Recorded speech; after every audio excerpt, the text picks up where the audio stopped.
Viramgam town police દ્વારા Viramgam રૈયાપુર બીટમાં ASI Hareshbhai દ્વારા વિરમગામના નગરજનોને આવનારી બકરી ઈદને લઈને પ્રજાજોગ સંદેશ આપવામાં આવ્યો। ટાઉન પોલીસ દ્વારા કોઈપણ વિડીયો તેમજ ફોટા શેર ના કરવા લોકોને અપીલ કરવામાં આવી, તેમજ વિડીયો ફોટા કોઈ અપલોડ કરે તો તેની જાણ ટાઉન પોલીસને કરવી, જેની જાણ લોકોને કરવામાં આવી। તેમજ તહેવાર શાંતિ તેમજ સલામતીથી ઉજવાય તેવી લોકોને અપીલ કરવામાં આવી।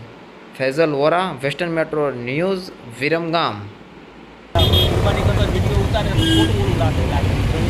कोई वीडियो कोई खराब वीडियो आई जाए तो तात्कालिक शेयर नहीं करवाना है। पुलिस स्टेशन आवानू क्या खराब वीडियो आई जाए धर्म ने लगो।